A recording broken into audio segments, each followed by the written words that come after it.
আজকে আমরা পড়ব ধ্বনি পরিবর্তন। ধ্বনি পরিবর্তনের রীতিকে মূলত চারটি ভাগে ভাগ করা যায়। এক হচ্ছে ধ্বনির আগম, ধ্বনির লোপ, ধ্বনির রূপান্তর এবং হচ্ছে ধ্বনির স্থানান্তর।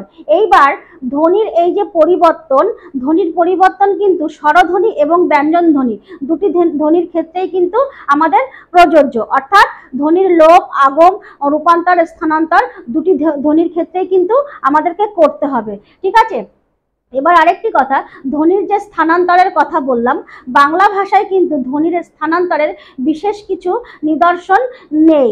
এর মধ্যে যখন ধ্বনির রূপান্তরের কথা বললাম, ধ্বনির রূপান্তরের মধ্যে যে হচ্ছে তোমার স্বরধ্বনির রূপান্তর রয়েছে, সেখানে স্বরধ্বনির রূপান্তরের মধ্যে একটি ভাগ রয়েছে অপিনিহিতি এবং ব্যঞ্জন ধ্বনির রূপান্তরের মধ্যে একটি ভাগ রয়েছে ধ্বনি বিপর্যয় বা বিপর্যাস।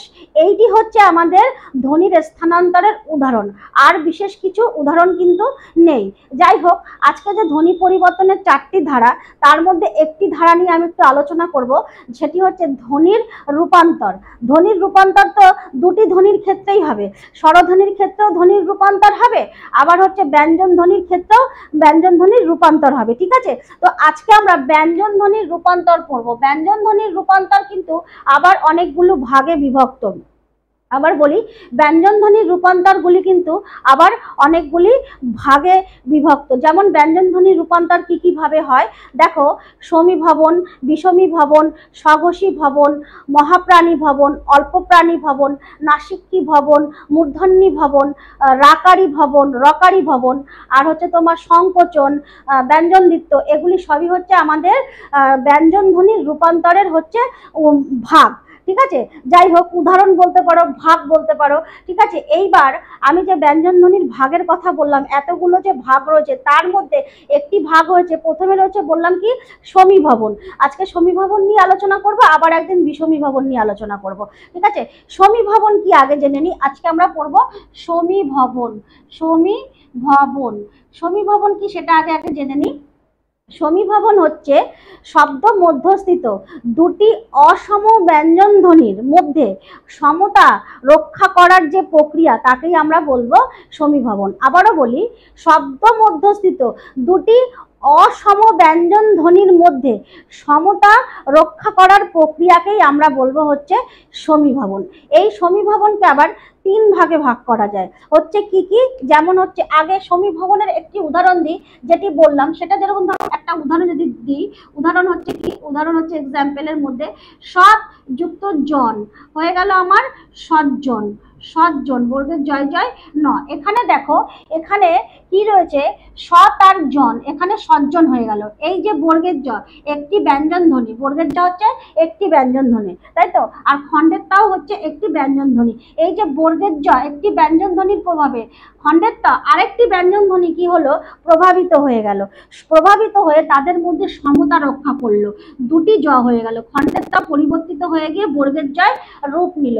এই যে এক্ষুনি যে কথাটা বললাম, শব্দ মধ্যস্থিত দুটি অসম ব্যঞ্জন ধ্বনির মধ্যে সমতা বজায় রাখার প্রক্রিয়াকে আমরা বলবো সমীভবন। এই যে একটি ব্যঞ্জন ধ্বনির প্রভাবে আরেকটি ব্যঞ্জন ধ্বনি পরিবর্তিত হয়ে হচ্ছে পূর্ববর্তী ব্যঞ্জন ধ্বনি বর্গের জয়ের সমতা রক্ষা পেল, হয়ে গেল কি সজ্জন। এই যে প্রক্রিয়া, এই প্রক্রিয়াটিকে আমরা বলবো হচ্ছে সমীভবন। ঠিক আছে, এই সমীভবন আবার কয় প্রকার বললাম, সমীভবন হচ্ছে তিন প্রকার। কি কি, একটা একটা করে উদাহরণ দিয়ে লিখি। প্রগত সমীভবন, প্রগত সমীভবন। প্রগত সমীভবনের উদাহরণ কি, প্রগত সমীভবন কি, যখন শব্দ মধ্যস্থিত পূর্ববর্তী ব্যঞ্জন ধ্বনির প্রভাবে পরবর্তী ব্যঞ্জন ধ্বনি পরিবর্তিত হয়ে পূর্ববর্তী ব্যঞ্জন ধ্বনির সমতা রক্ষা পায়, তখন তাকে বলবো প্রগত সমীভবন। উদাহরণ দিলেই বুঝতে পারবে, যেমন এক্সাম্পলে দিই, যেমন চন্দন, চন, এই অক্ষরগুলো একটু বড় বড় করে লিখতে হবে, চন্দন। এ দেখো চন্দন, এখানে কি বললাম, যখন পূর্ববর্তী ব্যঞ্জন ধ্বনির প্রভাবে পরবর্তী ব্যঞ্জন ধ্বনি পরিবর্তিত হয়ে পূর্ববর্তী ব্যঞ্জন ধ্বনির সমতা রক্ষা করছে, তখন তাকে আমরা বলবো প্রগত সমীভবন। দেখো এখানে চ ন হচ্ছে পূর্ববর্তী, ন আগে বসেছে। চন্দন উচ্চারণ করতে গেলে আগে তো ন বলবো, চন্দন, তাই তো? তাহলে আগে আমি ন বলছি, পরে দ বলছি, কিন্তু দেখো এই ক্ষেত্রে কি হচ্ছে, চন্দন, এই যে পূর্ববর্তী ব্যঞ্জন ধ্বনিটি আমার রয়েছে ন, এর প্রভাবে পরবর্তী ব্যঞ্জন ধ্বনিটি যে রয়েছে দ, এটি পরিবর্তিত হয়ে যাবে, পরিবর্তিত হয়ে পূর্ববর্তী ব্যঞ্জন ধ্বনি হয়ে যাবে। অর্থাৎ এখানে বানানটা হয়ে যাবে চন্দন, চন্দন, নয় নয় ন, চন্দন। এটা কিন্তু আমরা বলি না, অনেক সময় বলি। তার মানে পদ্ম, আর একটা উদাহরণ দিই, পদয়ময়, পদ্ম। এখানে দ হচ্ছে আমার পূর্ববর্তী ব্যঞ্জন ধ্বনি, দ আমার পূর্ববর্তী ব্যঞ্জন ধ্বনি, পদ্ম, পদ্ম, তাই তো? বানানটা হয় কি, পদয়ময়, ঠিক আছে?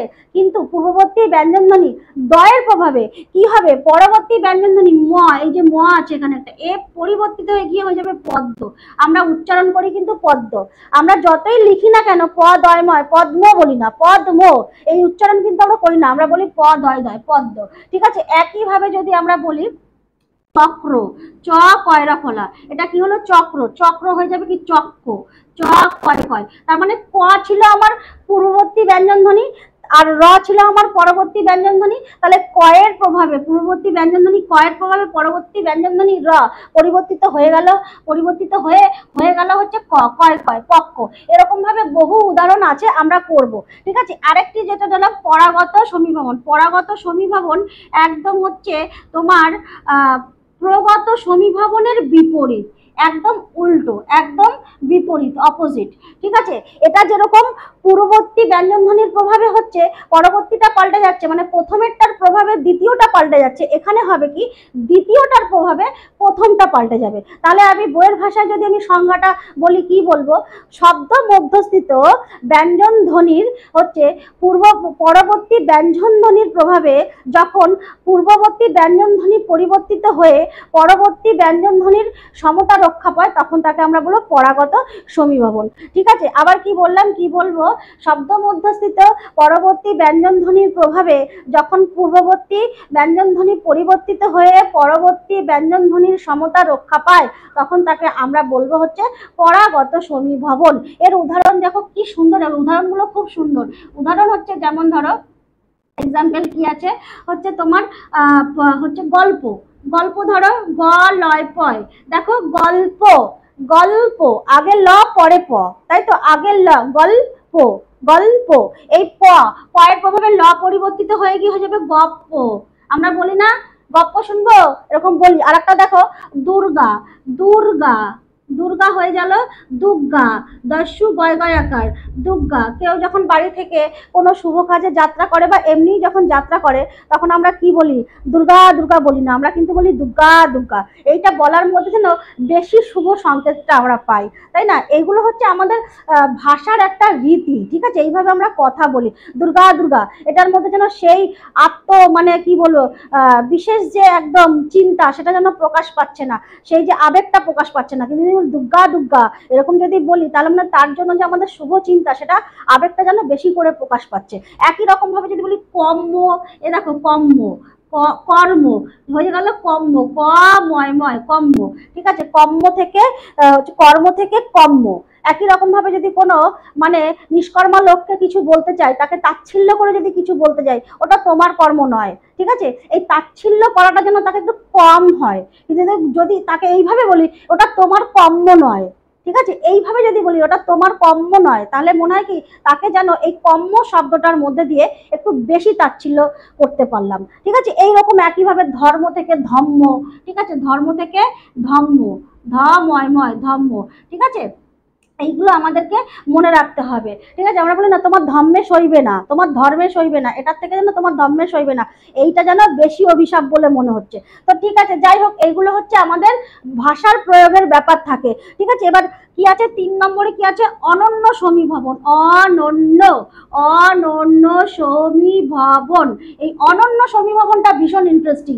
কিরকম দেখো, যখন হচ্ছে শব্দ মধ্যস্থিত পূর্ববর্তী ব্যঞ্জন ধ্বনি এবং পরবর্তী ব্যঞ্জন ধ্বনি একে অপরের প্রভাবে মানে প্রভাবিত হয়ে দুজনেই পরিবর্তন হয়ে যাচ্ছে, তখন তাকে আমরা বলবো অনন্য সমীভবন। অর্থাৎ কি বললাম আবার, শব্দ মধ্যস্থিত পূর্ববর্তী এবং পরবর্তী ব্যঞ্জন ধ্বনি যখন উভয়ের প্রভাবে পরিবর্তিত হয়ে যায় তখন তাকে আমরা বলবো হচ্ছে অনন্য সমীভবন। এর উদাহরণ যেরকম যদি দিই, এর এক্সাম্পলের মধ্যে কি দিতে পারি, আমার কালি শেষ হয়ে গেছে, এর উদাহরণের মধ্যে দিতে পারি উৎসাজ, উৎ রস্যু খণ্ডের তা উৎ, তারপর হচ্ছে সাত শ্বাস, দন্তের ছয় বয় আকার দন্তের স, তালিবাস ছয় বয় আকার দন্তের স, এটা হয়ে যাবে উচ্ছ্বাস, ছয় বয় আকার দন্তের স। এই যে বানানগুলি এখানে, এই যে তালিবাসা খণ্ডের তা একে অপরকে প্রভাবিত করে দুজনেই পরিবর্তন হয়ে গেছে, কেউ কাউকে দাম দিচ্ছে না, আবার দুজনেই পরিবর্তন হয়ে যাচ্ছে। একই রকম ভাবে হচ্ছে বৎসর, বৎসর, এই যে দন্তেশ্বর খণ্ডের ত একে অপরকে এমন ভাবে প্রভাবিত করে দিচ্ছে যে কেউই আর থাকছে না, হয়ে যাচ্ছে বৎসর, ছয়রা বৎসর। এরকম ভাবে যদি আমি বলি হচ্ছে কুৎসিত, কয়স্যু খণ্ডের তা দন্তেশ্বর ত হয়ে যাবে কি কুৎসিত, কুৎসিত কয়স্যু ছয় রশ্মি ত কুৎসিত, এটা কিন্তু আমরা বলি কুৎসিত। এবার হয়ে যাবে কেৎসা, কুৎসা, কুৎসা কয়স্যু খণ্ডের তা দন্তের সয়াকার কুৎসা হয়ে যাবে হচ্ছে কেচ্ছা, কয়কার ছয় আকার কেচ্ছা। এই দেখো এই দন্তেশ্বর আর খণ্ডের তা একে অপরকে এতটাই প্রভাবিত করেছে, দন্তেশ্বর খণ্ডের তা কুৎসার, দন্তেশ্বর খণ্ডের তা একে অপরকে এতটাই প্রভাবিত করেছে যে এখানে হচ্ছে একটা কেচ্ছা ঘটে গেছে, ঠিক আছে, কেচ্ছা হয়ে গেছে, কেচ্ছা হয়ে গেছে, কুৎসা থেকে কেচ্ছা, ঠিক আছে। এইগুলো আমাদেরকে পড়তে হবে, আরো বহু উদাহরণ আছে, আমরা কিন্তু এক একটা করে উদাহরণ এইভাবে পড়বো। সমীভবন হলো, এবার বিষমীভবনও কিন্তু আমাদেরকে পড়তে হবে, তোমরা একটু দেখে নাও।